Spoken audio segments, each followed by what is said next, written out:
दोस्तों, IPS madam train से training देने के लिए यात्रा कर रही थी, लेकिन इस सफर ने उन्हें एक अप्रत्याशित मोड़ पर लाकर खड़ा कर दिया। उनकी यात्रा जिस ट्रेन से हो रही थी, उसमें उनका तलाकशुदा पति चना बेचता हुआ नजर आया। इसके बाद आईपीएस मैडम के साथ ऐसा क्या हुआ था कि जिसने ट्रेन में बैठे सभी यात्रियों के होश उड़ा दिए। पूरी सच्चाई जानने के लिए वीडियो को अंत तक जरूर देखें। दोस्तों, आईपीएस अधिकारी प्रिया शर्मा 35 वर्ष की तेज तरार और आत्मनिर्भर महिला अपनी ईमानदारी और कर्तव्य निष्ठा के लिए जानी जाती थी। उनकी कहानी प्रेरणा से भरी थी। एक छोटे से गांव में पली बढ़ी प्रिया ने समाज की रूढ़ियों और आर्थिक तंगी का डटकर सामना किया। कठिन परिश्रम और दृढ़ संकल्प के बल पर उन्होंने यूपीएसएससी परीक्षा पास की और आईपीएस अधिकारी बनी। उनका मानना था कि कानून का काम केवल अपराध रोकना नहीं, बल्कि समाज में बदलाव लाना है। व्यक्तिगत जीवन में प्रिया का सफर आसान नहीं रहा। कुछ साल पहले उनकी शादी हुई थी, लेकिन यह रिश्ता लंबे समय तक नहीं टिक पाया। उनके पूर्व पति अंशुल बेरोजगार थे और उनके बीच कई मतभेद हो गए। अंशुल की जिम्मेदारी निभाने में विफलता और प्रिया के बढ़ते करियर के बीच दूरी ने इस रिश्ते को खत्म कर दिया। तलाक के बाद प्रिया ने अपने जीवन को आगे बढ़ाया और अपनी पूरी ऊर्जा अपने काम में लगा दी। आज प्रिया एक विशेष ट्रेनिंग प्रोग्राम में हिस्सा ले लेने के लिए राजधानी एक्सप्रेस से जा रही थी। ट्रेन में यात्रा करना उनके लिए ना केवल सामान्य अनुभव था, बल्कि यह उन्हें जमीनी हकीकत से भी जोड़ता था। उन्हें अपने डिब्बे में बैठते हुए इस बात का अंदाजा नहीं था कि इस सफर में उनका सामना अतीत से होने वाला है, जिसने कभी उनके जीवन को झंझोड़ कर रख दिया था। प्रिया ट्रेन के डिब्बे में बैठी थी, आराम से किताब पढ़ते हुए। वह इस यात्रा को एक राहत के रूप में देख रही थी, क्योंकि लंबे समय से लगातार काम और जिम्मेदारियों के बीच वह किसी भी प्रकार की छुट्टी नहीं ले पाई थी। यह यात्रा उनके लिए आत्म मंथन का समय था और वह अपने भविष्य के लिए कुछ विचार करना चाहती थी। ट्रेन धीरे धीरे अपनी गति पकड़े जा रही थी और प्रिया अपने विचारों में खोई हुई थी। तभी अचानक उनके सामने की सीट पर एक आदमी दिखाई दिया, जो हाथ में एक छना का टोकरी पकड़े हुए था और अपनी आवाज में जोर जोर से छना बेचने की आवाज लगा रहा था। चना खाओ, ताजे चने खाओ। उसकी आवाज ने प्रिया को खींच लिया। जैसे ही उन्होंने उस व्यक्ति पर नजर डाली, उनका दिल थमसा गया। यह वह चेहरा था जिसे वह लंबे समय से भूल चुकी थी, लेकिन वह चेहरा अब भी उनके दिल और दिमाग में एक स्थायी छाप छोड़ चुका था। यह अंशुल था, उनका तलाकशुदा पति, जो आज चना बेचने की जिंदगी जी रहा था। प्रिया के मन में एक हूक सी उठी, लेकिन वह खुद को संभालते हुए खामोशी से अपनी जगह पर बैठी रही। वह समझ गई थी कि अंशुल की जिंदगी अब बिल्कुल अलग मोड़ पर थी और वह जो कुछ भी कर रहा था, उसकी वजहें केवल वही जान सकता था। प्रिया ने खुद को पूरी तरह से संभालते हुए एक गहरी सांस ली और फिर अपनी किताब में खो जाने की कोशिश की। लेकिन अतीत के खंडहर उनके सामने थे और यह सफर अब उनके लिए एक नई चुनौती बन चुका था। प्रिया ने अपनी किताब को कुछ देर के लिए एक तरफ रखा और चुपचाप खिड़की से बाहर देखने लगी। उसकी आंखों में कई सवाल थे, दिल में कई उथल पुथल थे। अंशुल, जो कभी उसका जीवन साथी था, आज एक आम चना बेचने वाला बनकर सामने खड़ा था। क्या से क्या हो गया था? प्रिया के दिमाग में पुरानी यादें ताजा होने लगी। शादी के पहले वह दोनों एक दूसरे के साथ खुश थे। वे एक दूसरे का साथ चाहते थे, लेकिन वक्त और हालात ने रिश्ते की बुनियाद को हिला दिया था। अंशुल का बेरोजगार रहना, शराब की आदतें और परिवार की जिम्मेदारियों से बचने का तरीका, यह सभी कारण थे जो उनके रिश्ते के टूटने का कारण बने थे। प्रिया ने खुद को इतना परिपक्व बनाया था कि तलाक के बाद उसने कभी अंशुल से जुड़ी किसी भी बात को दोबारा याद करने की कोशिश नहीं की थी। लेकिन आज वह उसे देखकर यह महसूस कर रही थी कि अंशुल के संघर्षों के बावजूद वह अब भी वही पुराना इंसान था जो कभी उसकी जिंदगी का हिस्सा हुआ करता था। उसकी आंखों में एक गहरी मायूसी थी, जैसे वह अपने हालात से जूझ रहा हो।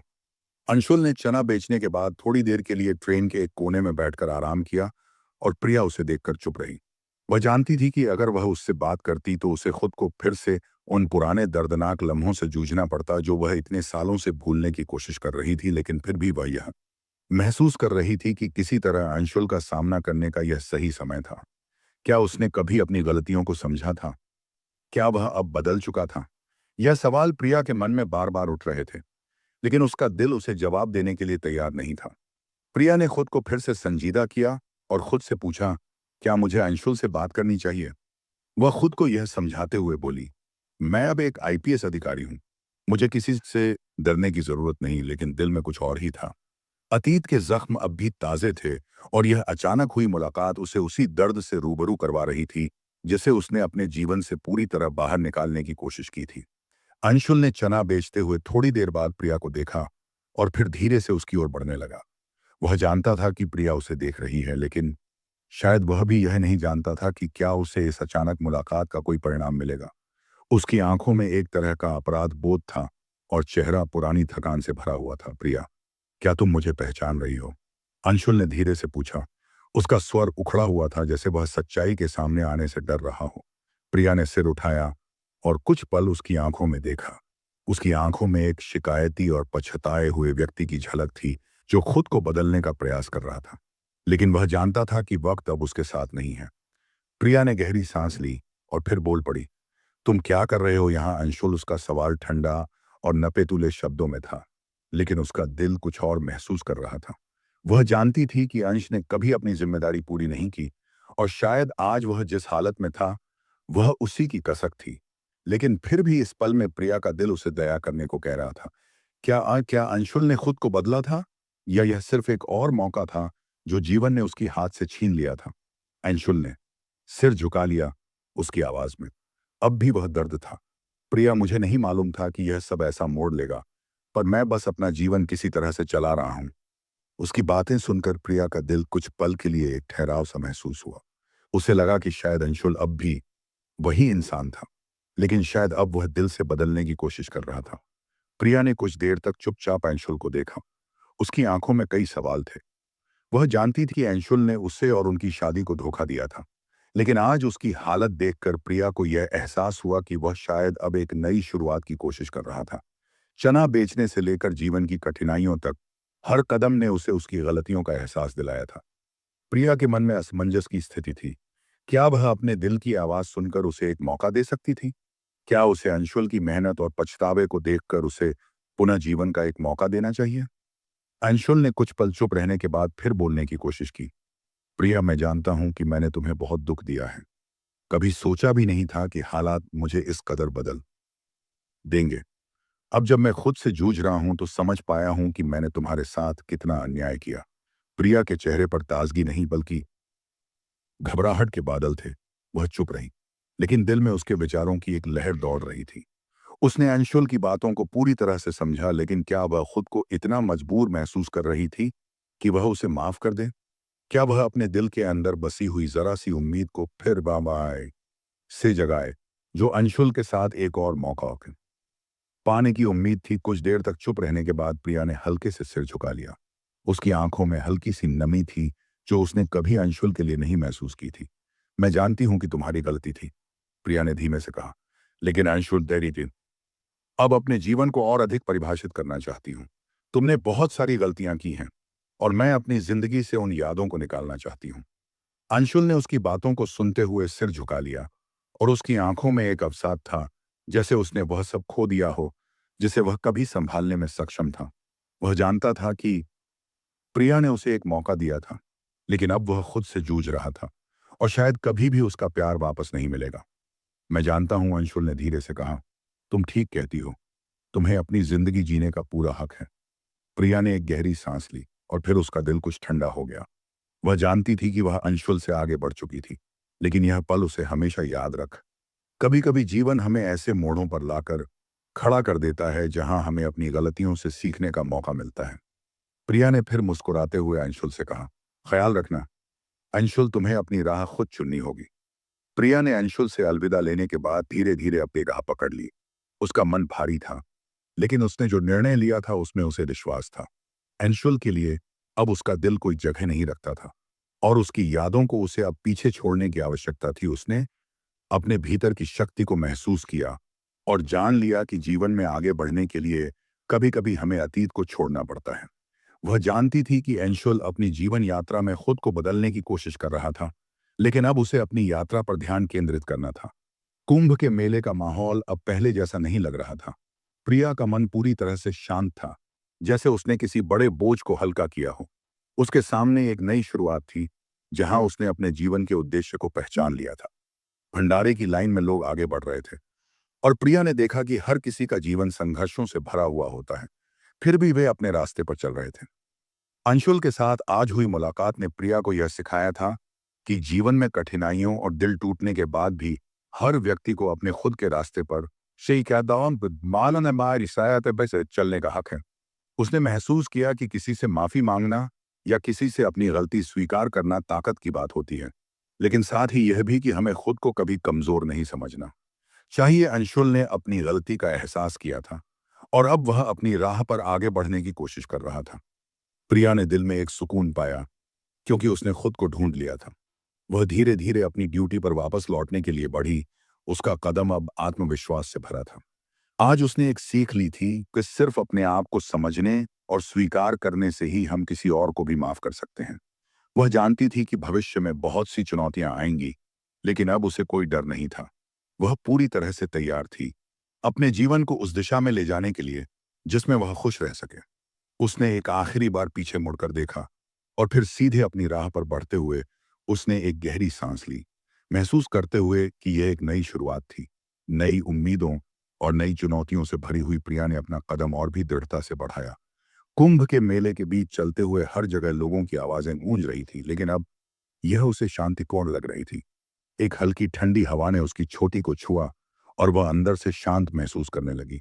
उसे एहसास हुआ कि कभी-कभी जीवन हमें ऐसे कठिन रास्तों से गुजरने पर मजबूर करता है ताकि हम खुद को और बेहतर तरीके से समझ सके। आज वह एक नई प्रिया थी जो अपने फैसलों और आत्मविश्वास के साथ अपने जीवन को नए ढंग से जीने के लिए तैयार थी। अंशुल के साथ हुई मुलाकात के बाद प्रिया ने दिल से महसूस किया कि इंसान चाहे कितना भी गलत हो, अंततः जब वह खुद को समझने लगता है तो वह खुद भी बदलाव की ओर बढ़ता है। अंशुल ने अपनी गलती स्वीकार की थी और अब वह अपनी जिंदगी में कुछ नया करने की कोशिश कर रहा था। प्रिया ने यह सीखा कि दोष ठहराने या नफरत करने से ज्यादा महत्वपूर्ण है माफ करना और अपने दिल को हल्का रखना। उसके लिए अब अंशुल का अतीत कोई मायने नहीं रखता था, लेकिन उसकी गलतियों से सीखी हुई बातें उसकी नजरों में एक नई रोशनी पैदा कर चुकी थी। प्रिया ने अपना ध्यान वापस अपने काम पर लगाया।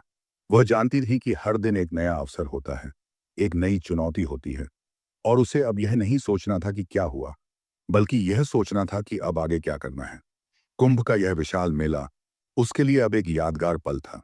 एक पल जब उसने अपने ने भीतर की ताकत को महसूस किया, जब उसे यकीन हो गया कि वह अकेले भी अपने रास्ते पर बढ़ सकती है, बिना किसी डर के, बिना किसी पछतावे के। धीरे धीरे वह मेले की भीड़ में खो गई, लेकिन इस बार उसकी नजरें आत्मविश्वास से भरी हुई थी।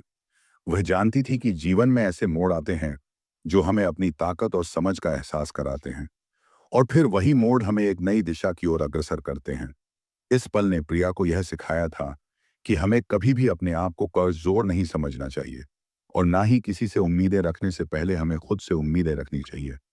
प्रिया के दिल में एक सुखद एहसास था, क्योंकि उसने समझ लिया था कि जीवन की कठिनाइयों और उतार चढ़ाव के बावजूद उसे कभी भी अपने आत्मसम्मान से समझौता नहीं करना चाहिए। और उसी पल में उसने ठान लिया कि अब वह अपनी जिंदगी का हर पल खुद के लिए जिगी। प्रिया ने अब धीरे धीरे मेले की भीड़ से बाहर आकर शांत जगह की ओर कदम बढ़ाए। उसके चेहरे पर एक अलग ही मुस्कान थी और उसकी आंखों में आत्मविश्वास का एक नया जोश था। अंशुल के साथ हुई मुलाकात के बाद उसने महसूस किया था कि जिंदगी में कभी कभी हमें अपने सबसे बड़े दर्द से ही सबसे बड़ी सीख मिलती है। उसने यह भी जाना था कि गलती किसी से भी हो सकती है, लेकिन माफी और समझदारी से ही हम आगे बढ़ सकते हैं। वह अब अंशुल को नफरत के नजरिए से नहीं देख रही थी, बल्कि उसने अपने दिल में उसे माफ करने की पूरी जगह दे दी थी। यह उसे अब अपने जीवन के सबसे बड़े शिक्षा की तरह महसूस हो रहा था। कुंभ के मेले में जो आध्यात्मिक शांति और संतुलन वह महसूस कर रही थी, वह उसकी आत्मा में उतर चुका था। उसे पता था कि उसकी यात्रा अब सिर्फ दूसरों के लिए नहीं बल्कि खुद के लिए है।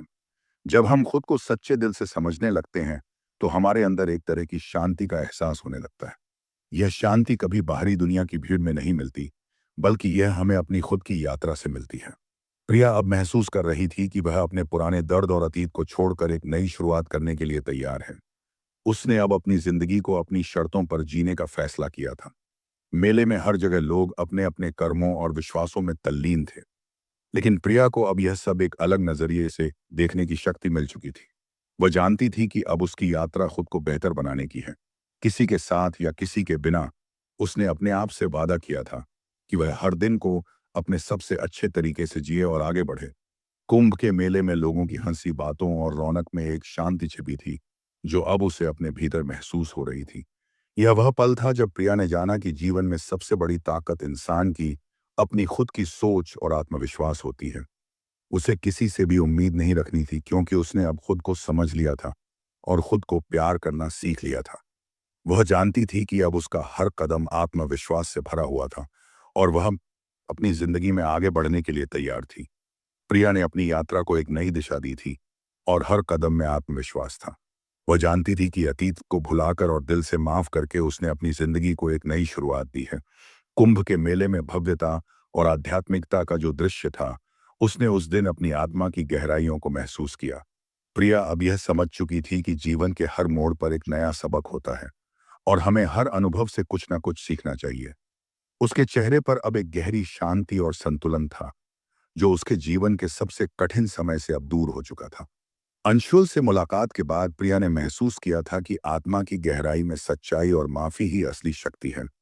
उसने अपने दिल की बात सुनी और खुद को माफ करके उसे पूरी तरह से आत्मविश्वास से भर दिया। हर उस दर्द को पीछे छोड़ते हुए वह एक नई राह पर चल पड़ी थी और उसे एहसास हुआ कि यही समय है जब वह अपने जीवन में नई शुरुआत करे। कि मेले में कदम रखते हुए उसने सोचा, यह पल मेरे लिए एक नई शुरुआत है, मेरे लिए खुद को तलाशने का, अपनी शक्ति पहचानने का। अब वह जानती थी कि जीवन में जब एक रास्ता बंद रहता है तो दूसरे रास्ते खुलते हैं और यही रास्ता उसे अपनी असली पहचान की ओर ले जाए। प्रिया के दिल में एक हल्की मुस्कान थी, जो उसने इस यात्रा के दौरान पाए गए सबक को आत्मसात कर लिया था। वह अब खुद से प्यार करती थी और यह समझ चुकी थी कि हम अपने जीवन के सच्चे नायक होते हैं जब हम खुद के साथ ईमानदारी से जीते हैं। उसने महसूस किया था कि जिंदगी में सही रास्ता वही है जिस पर हम अपने दिल की आवाज सुनकर चलते हैं।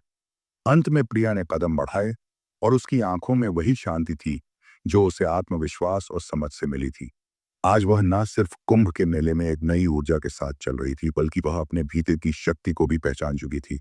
और उसी पल उसने दिल से समझ लिया था कि जब हम खुद से प्यार करना सीख जाते हैं तो हम दुनिया में हर किसी से प्यार करने का सामर्थ्य पा लेते हैं। दोस्तों, आपकी जो भी राय है कमेंट बॉक्स में लिख सकते हो, लोगों के साथ शेयर कर सकते हो।